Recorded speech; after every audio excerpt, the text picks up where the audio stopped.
اب میرے بھائی اگلا ہمارا مسئلہ یہ ہے کہ استخارہ کس سے کروائیں گے؟ جی میرے بھائیوں، خود کریں گے تو وہ بیچارے جو استخارے کے لیے بیٹھے ہوئے ہیں ان کی روزی کا بندوبست کون کرے گا؟ جی اللہ دے گا، انشاءاللہ دے گا اللہ. تو ان کو حوصلہ رکھنا چاہیے، ڈرنا نہیں چاہیے. نبی علیہ الصلوۃ والسلام نے جب استخارہ کرنے کے بارے میں بتایا تو آپ نے یہ نہیں کہا کہ صحابہ کرام سے کہ استخارے کے لیے میرے پاس آؤ. صحابہ کرام سے کہا جب تم میں سے کوئی استخارہ کرنا چاہے تو اس انداز سے استخارہ کرے. اور کسی صحیح حدیث سے ثابت نہیں ہے کہ کبھی بھی کوئی صحابی نبی علیہ الصلوۃ والسلام کے پاس آئے ہوں کہ آپ میرے لیے استخارہ کر دیں. نبی علیہ الصلوۃ والسلام سے بہتر استخارہ کرنے والا کون ہوگا؟ آپ سے زیادہ استخارہ کے آداب جاننے والا کون ہوگا؟ لیکن صحابہ کرام نے استخارہ کے سلسلے میں کبھی آپ سے رجوع نہیں کیا اور آپ نے کبھی بھی کسی کو استخارہ کر کے نہیں دیا. تو میرے بھائیوں، ہر ایک کو دعائے استخارہ زبانی یاد کرنی چاہیے. جب تک زبانی یاد نہیں کرتے اس وقت تک کتاب سے دیکھ کر آپ یہ پڑھ سکتے ہیں. اور دعاؤں کی کتاب کا نام کیا ہے؟ جی حصن المسلم. کیا نام ہے؟ حصن المسلم. 2-3 ریال کی آتی ہے، روزانہ یہ بتاتا ہوں تقریباً. یہ خریدی ہے میرے بھائیوں.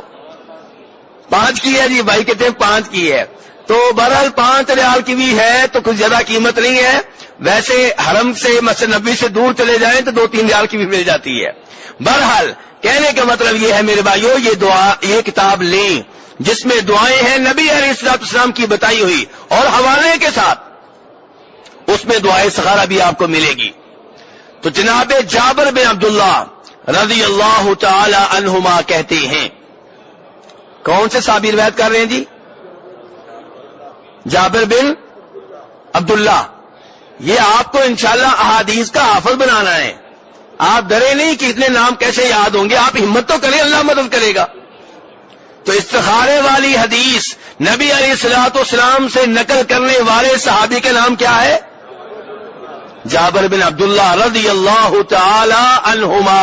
اللہ ان سے بھی راضی ہو، ان کے والد گرامی سے بھی راضی ہو. یہ جابر بن عبداللہ کہتے ہیں کہ نبی علیہ الصلوۃ والسلام ہمیں کان رسول اللہ صلی اللہ علیہ وسلم یعلمون الاستخارہ کما یعلمون السورۃ من القرآن. آپ ہمیں دعائے استخارہ ایسے سکھاتے تھے جیسے قرآن پاک کی سورت سکھاتے تھے. پتہ یہ چلا کہ میرے بھائیوں، میں نے بھی اور آپ سب نے انشاءاللہ اللہ کے فضل و کرم سے دعائے استخارہ ایسے یاد کرنی ہے جیسے ہمیں سورہ فاتحہ یاد ہے، جیسے سورہ اخلاص یاد ہے، جیسے سورۃ الناس یاد ہے، جیسے سورۃ الفلق یاد ہے. کیوں؟ کس لیے؟ اس لیے کہ جیسے فاتحہ ایک دن میں ہر نماز میں، نماز کی حرکت میں ہم پڑھتے ہیں تو ہمیں اچھی طرح یاد ہو گئی ہے، استخارے کی بھی قدم قدم پہ ضرورت ہے.